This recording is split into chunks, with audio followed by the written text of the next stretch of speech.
오늘 하나님 말씀 히브리서 11장 25절로 28절 말씀입니다.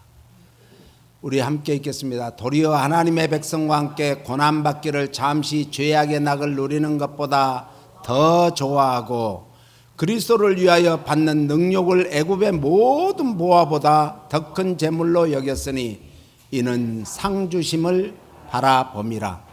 믿음으로 애굽을 떠나 임금의 노함을 무서워 아니하고 곧 보이지 아니하는 자를 보는 것 같이 하여 참았으며 믿음으로 유월절과 피 뿌리는 예를 정하였으니 이는 장자를 멸하는 자로 저희를 건드리지 않게 하려 한 것이며.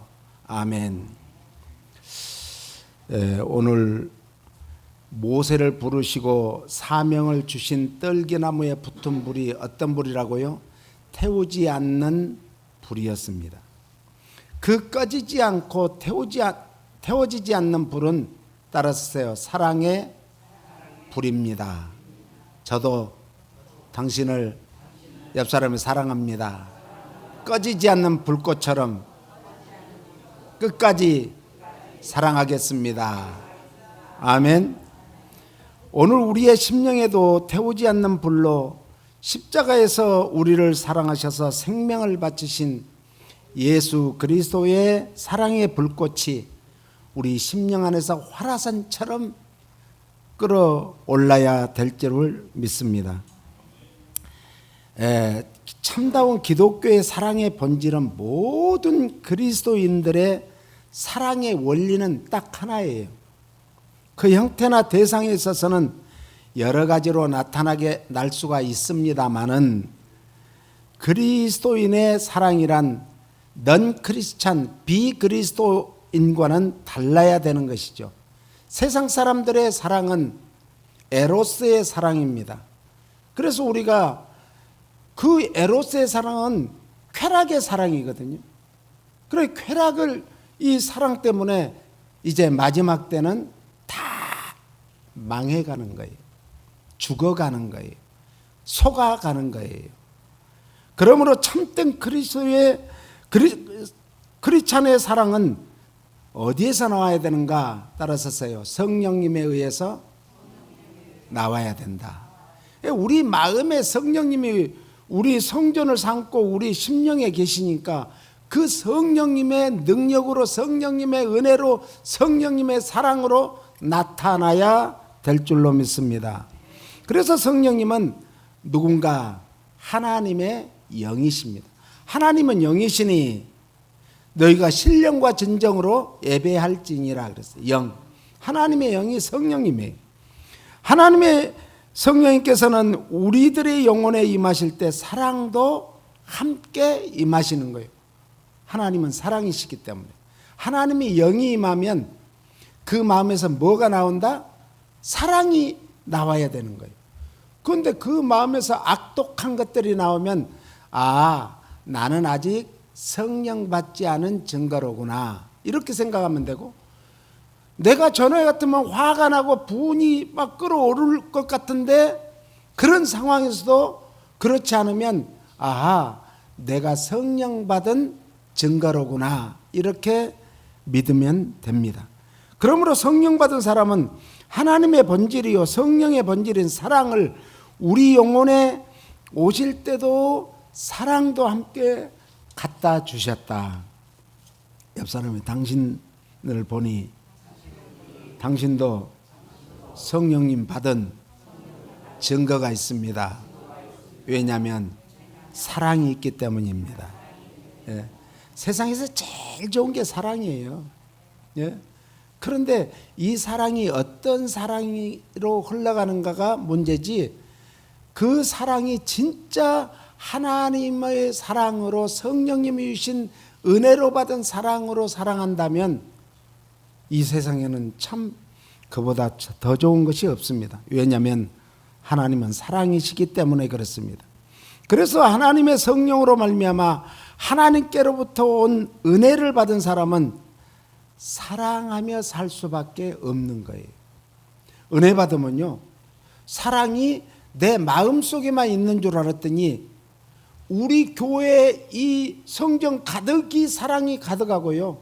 우리 가정에서 가보니까 방이고 거실이고 화장실이고 어디든지 사랑이 가득하고요. 세상에 나가보니까 거기에도 모든 곳에 사랑이 가득함을 믿게 되고 그런 놀라운 은혜를 받게 됩니다.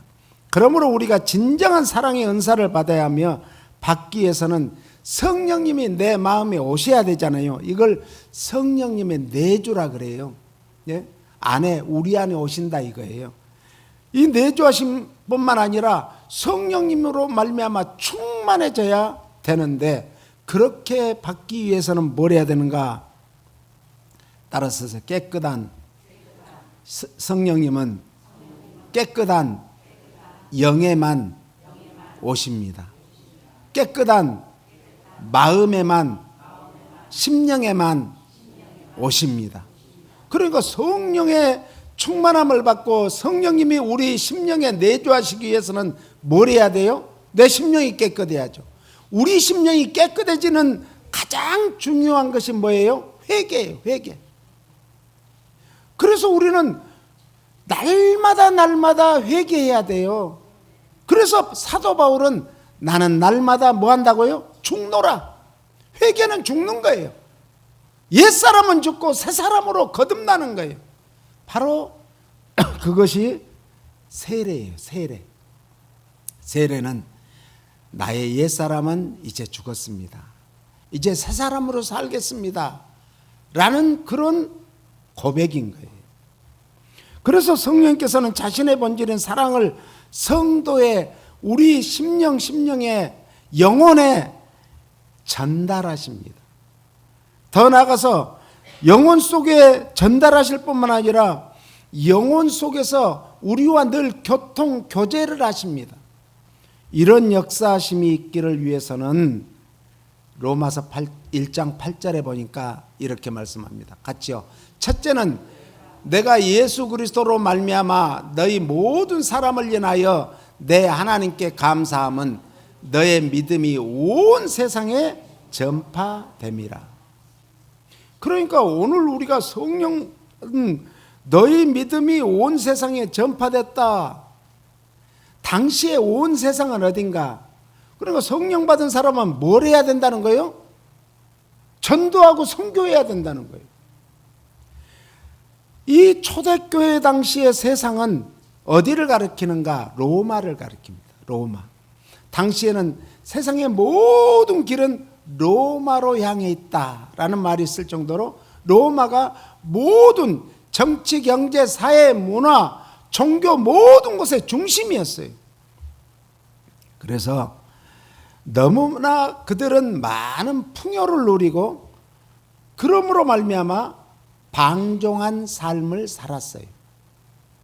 우리가 옛날에 배고플 때는 정말 새벽기도, 수요일 밤, 금요일 밤, 주일 밤 빠지지 않고 그렇게 열심히 했는데 옛날에 우리 어렸을 때 교회 멀리 사는 그런 집사님들 보면요, 양말을 따로 가지고 와요. 비 오는 날은. 그래가지고 이제 성전에 들어갈 때, 그때는 의자도 없으니까 들어갈 때 이제 신고 왔던 양말은 젖었으니까 바꿔서 신는 거예요. 그리고 예배를 드리고 또 가고 했어요. 그것도 밤에, 낮에는 또 일하고. 그랬는데 배부르고 등 따뜨고 편안해지니까 큰 대자로 눕기 시작하는 거예요. 이러면서 사람들이 나태해지는 거예요. 이 사탄은요, 우리를 어떻게 죽이는가? 나태해지게 만들어요. 편안하다 할 때 주님이 오셔요. 우리는 그래서 깨어 근신하여 기도해야 될 줄로 믿습니다. 그래서 이렇게 방종하고 나태해지고 풍요로 인해서 그래서 영적으로, 윤리적으로, 도덕적으로 심각한 부패하게 됩니다. 사람이요, 참 타락하는 것이 어려운 것 같지만 쉬워요. 금방이에요. 그래서 한국에서는 한때는 무슨 얘기가 나왔는가? 졸부라는 얘기가 나왔어요.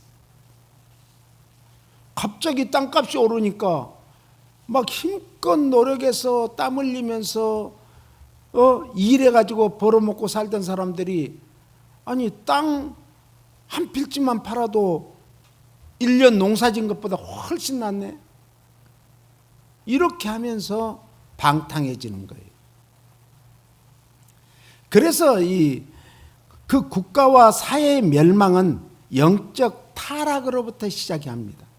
영적으로 타락되면, 영적으로 나태해지면, 영적으로 무능해지면 그 국가와 사회는 멸망을 합니다. 개인도 마찬가지죠. 그리고 윤리 도덕적으로 양심이 마비됩니다. 그로 말미암아 다른 사람의 어려움은 생각지 않아요. 그러면서 자기만 배를 채우려고 하는 이성 잃은 짐승같이. 이성 잃은 짐승은 어때요? 그 새끼를 낳고 있는 그 어미를 잡아먹고 새끼까지 잡아먹어요. 이게 이성 잃은 짐승같이. 자기 배만 채우면 되는 거예요. 다른 사람을 성경에는 예수님이 뭐라고 말씀하셨어요? 불쌍히 여기고 긍휼히 여겨야 되는데 우리 사람이 그렇게 변해버리는 거예요.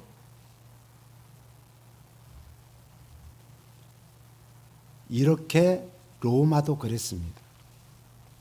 그리하여 이에 대한 염려와 각성의 소리가 처처에서 정말 일어나기 시작했습니다. 그리하여 이 성도들은 그런 가운데서도 어떤 삶을 살았는가? 성결한 삶을 살았어요. 자기만이 하나님 앞에서 정직하고 정결하고 깨끗하게 살려고 몸부림을 쳤어요.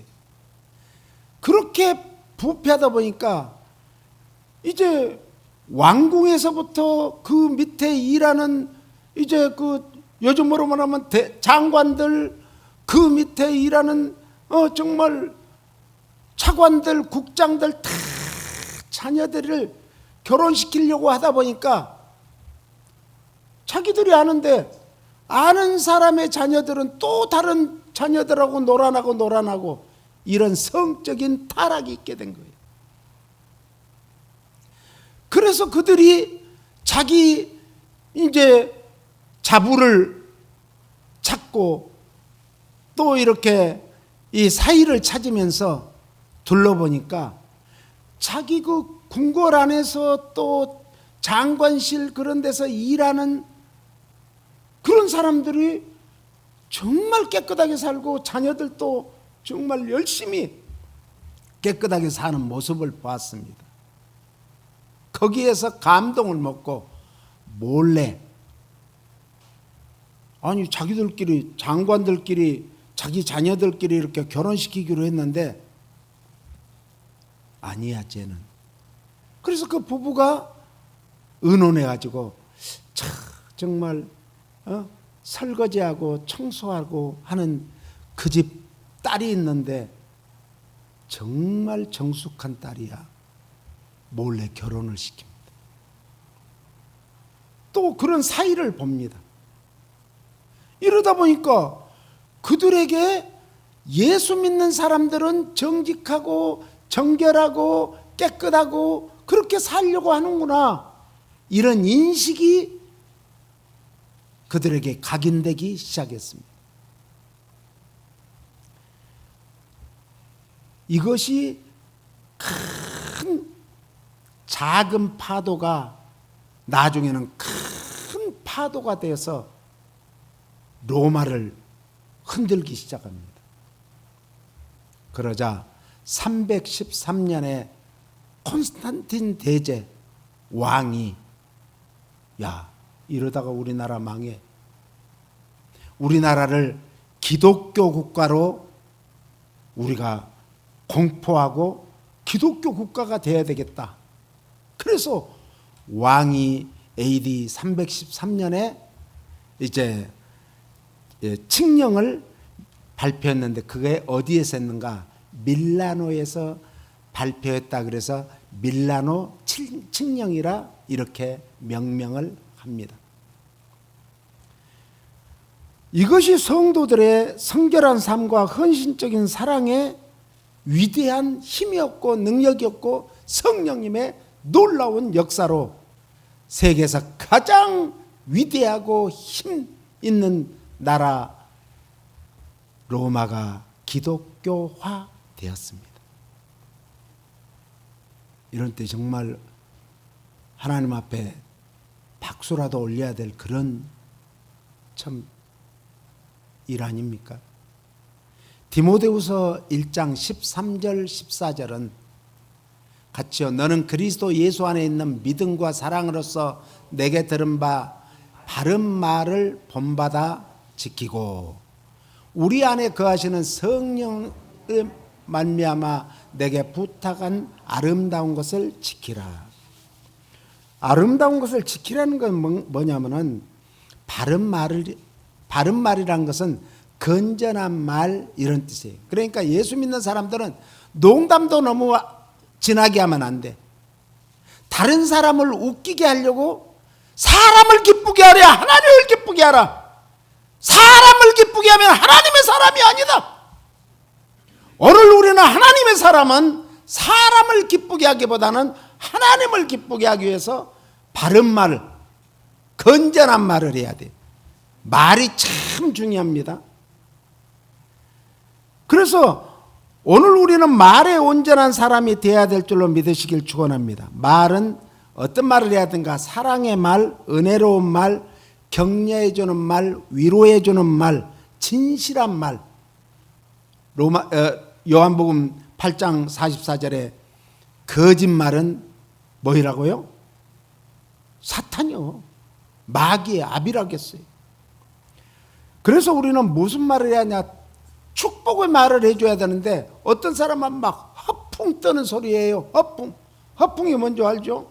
풍선을 꼭 그 에드벌룬을 띄워놓고 붕 띄워 올렸는데 바람 빠지면요 볼품 없어요. 예? 과장된 말. 세상 것 아무리 자랑해봤자 소용없어요. 나는 예수님만 자랑해야겠다. 바울이요 얼마나 대단한 사람이었습니까? 예? 나는 히브리인 중에 히브리인이요. 예? 나는 가말리엘 문화생이요. 지금 미국으로 하면 하버드 대학교 수석이라 이거예요. 그랬는데 그가 뭐라고요? 예수님을 만나고 은혜를 받고 나니까 내가 지금까지 자랑했던 것은 초등학문만도 못해. 국민학교 나온 것하고 마찬가지야. 내가 이제 남은 여생에 오직 자랑할 것은 오직 예수 그리스도의 십자가 외에는, 예수 그리스도의 사랑 외에는, 예수 그리스도의 생명 외에는 자랑하지 않겠다라고 했지 않습니까? 마태복음 12장 36절 37절은 내가 너희에게 이르노니 사람이 무익한 말을 하든지 심판날에 이에 대하여 신문을 받으리니 내 말로 의롭다함을 받고 내 말로 정죄함을 받으리라. 어떤 말을 하든지 심판 때는 말한 대로 심판도 받고 상급도 받는데요. 아니 심판 받으실래요? 상급 받으실래요? 상급 받아야죠. 상급 받아야죠. 무엇으로 그렇게 한다고요? 말로. 내 말로 의롭다함을 받고 정죄함을 받는데요. 세상의 마지막 때가 되면 모든 인간이 가식적인 말을 한대요. 가식적인. 그러나 오늘 우리는 내 마음속에 있는 진실된 말을 해야 될 줄로 믿습니다. 이것이 사랑이에요. 사랑. 우리 주님은 거칠의 말이 아닌 속사람의 진실함을 보시기 때문입니다. 세상 사람들의 평가는 그 사람이 지금 현재 결과가 어떤 것인가를 봐요. 거꾸로 가든 뭐로 가든 서울만 가면 된다. 이거는 성경적으로 보면, 신앙 안에서 보면 완전히 이건 잘못된 거예요. 우리는 바르게 가야 되는 거예요. 우리 주님은 그 원칙과 동기와 과정을 보시고 우리 심령을 꿰뚫어 보시기 때문에 그렇습니다. 그래서 이 목회자도요, 성도들을 축복을 많이 해야 돼요. 민수기 6장 22절부터 함께 읽어보겠습니다. 여호와께서 모세에게 일러 가라사대 아론과 그 아들들에게 고하여 이르기를, 너희는 이스라엘 자손을 위하여 이렇게 축복하여 이르되, 이렇게 저주하여 이르되 그랬어요? 축복하라겠어요. 축복하라겠어. 아론과 그 다음에 여호와는 내게 복을 주시고 너를 지키시기를 원하며, 여기에서 복을 주시기 원하고 뭐 하기로 한다고요? 지켜주시기를 원한다. 이건 보호해 주시기를 원한다 이거예요. 우리가 복을 받아도 보호함을 받지 못하면 다 뺏겨버려요. 세상에서는 도둑들이, 강도들이 와서 빼앗아가요. 어떤 때는 좀이 와서 먹어버려요. 동록이 쳐가지고 입을 수가 없어요. 그래서 우리는 너희는 어디에다? 하늘에다 보화를 쌓아놔라 이렇게 했잖아요. 그 다음에 여호와는 그 얼굴로 내게 비추사 은혜 베푸시기를 원하며, 그래서 오늘 우리는 늘 기도할 때마다 하나님의 얼굴을 보여달라고, 하나님의 얼굴을 보여달라고 기도해야 되는데, 하나님의 얼굴이 누구죠? 여기서 하나님 얼굴 본 사람 손 들어보세요. 없어요. 그래서 하나님의 얼굴을 보여주는 게 누군가? 예수님이에요. 그런데 예수 믿는 사람들은 예수님의 얼굴이 돼야 되는 거예요. 얼굴은 그 사람의 마음을 잘 보여주는 것이 얼굴이에요. 옆 사람에게 당신의 얼굴을 보니 예수님을 본 듯합니다. 아멘. 그 다음에 여호와는 그 얼굴을 내게로 향하여 드사 평강 주시기를 원하노라 할지니라 하라. 그러면서 27절에 뭐라고 하는가? 그들은 이같이 내 이름으로 이스라엘 자손에게 축복할지니 내가 그들에게 복을 주리라. 제사장이 축복한 대로 복을 준대요.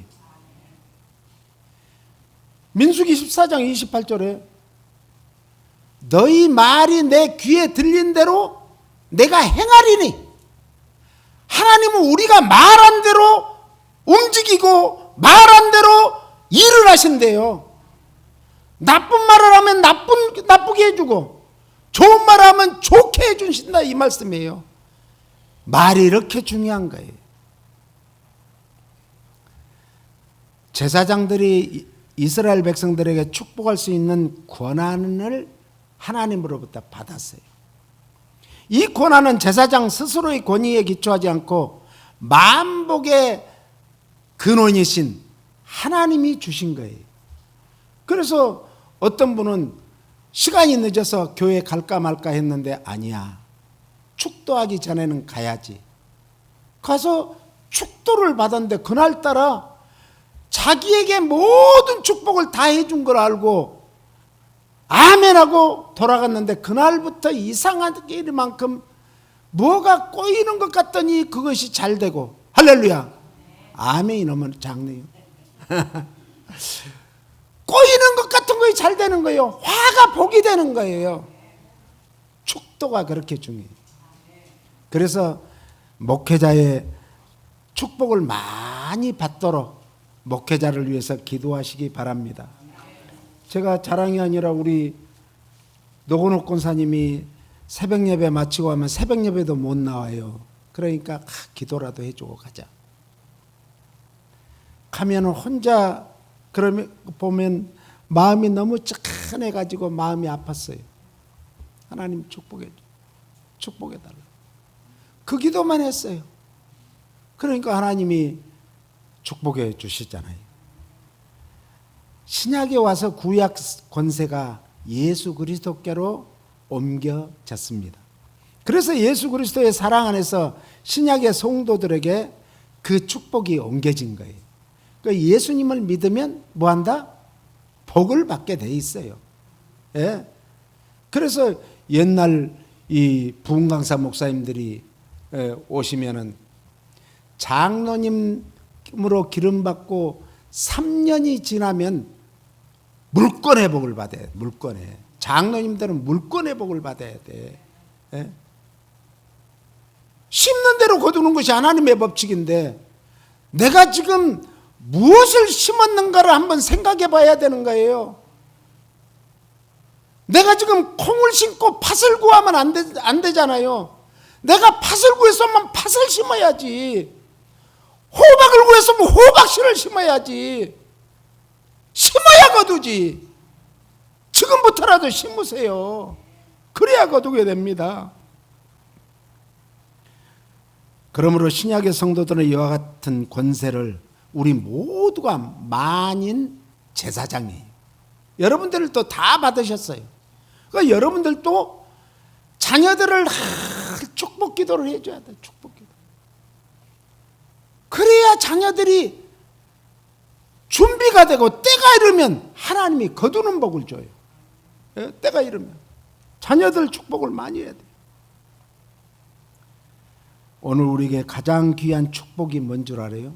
따라서 하나님을 믿고 하나님을 신뢰하고 구원받고 영생을 얻는 것입니다.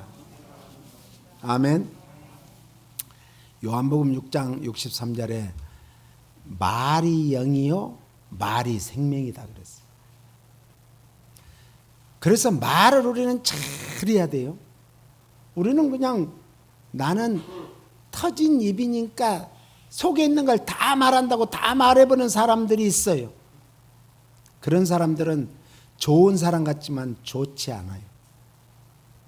말은 이제 우리 속담에 이런 말이 있죠. 침묵은 금이요 웅변은 은이다. 말을 안 할 때는 안 해야 돼요. 말을 안 할 때 말해버리면 쓸데없는 말하면 안 되잖아요. 초상집에 가서 쓸데없이 하하호호 웃는 이런 농담 따먹게 하면 안 되잖아요. 그런 데 가서는 정말 위로하고 격려해주고 사랑해주고 이런 말을 해야 되겠죠. 예수님께서는 내가 너희에게 이런 말이 살리는 성령을 받은 것이며 생명을 얻는 것이요 생명을 살리는 것이다 이런 뜻이에요. 그러므로 우리는 남은 여생에 사랑하는 마음으로 아무에게나 말을 함부로 할 게 아니라 신중하게 해야 될 줄로 믿습니다. 전도도 마찬가지예요. 어떤 사람은 전도하러 어느 집에 갔다가 거기서 맨 또리네 엄마 얘기하다가 그냥 와버려. 이웃집 아줌마 얘기하다가 그냥 오는 거예요. 내가 그 집에 신방 간, 내가 그 집을 찾아간 목적을 잊어버리는 거예요. 우리의 삶 속에서도 나는 어떻게 살아야 될 것인가? 어디에 목적을 두고 살아야 될 것인가? 이 목적을 잃어버리면 다 잃어버리는 거예요. 우리는 목적이 분명해야 돼요. 목적이 분명한 사람은 목표를 향해서 가는 거예요. 그래서 전도를 할 때도 사랑의 마음으로 생명을 살리는 사랑의 언어, 예수님 이름이 생명의 언어예요. 예수님 이름으로 해야 될 줄로 믿습니다. 그리고 사랑의 마음의 말로 그 가정을 축복해 주세요. 그러면요, 지금은 완악하게 당신 필요 없어, 오지 마세요, 우리 예수 안 믿어요, 그래도 끝까지 축복해 주고 나오면 언젠가 성령님이 그 마음을 움직일 때가 있어요. 그런데 그들이 그것까지도 받지 않으면 발에서 먼지라도 털고 나와라 그랬잖아요.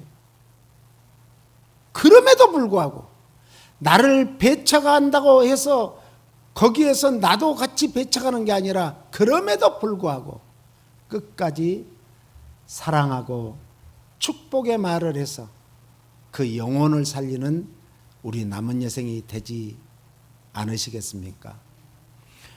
그렇습니다, 주님. 오늘 우리가 살아도 주를 위해 살고 죽어도 주를 위해 산다고 고백은 하면서도 진정 우리 입술에서 그런 고백이 끊어지지 않고 있는지 우리 자신들을 돌아보는 귀한 시간이 되게 하소서.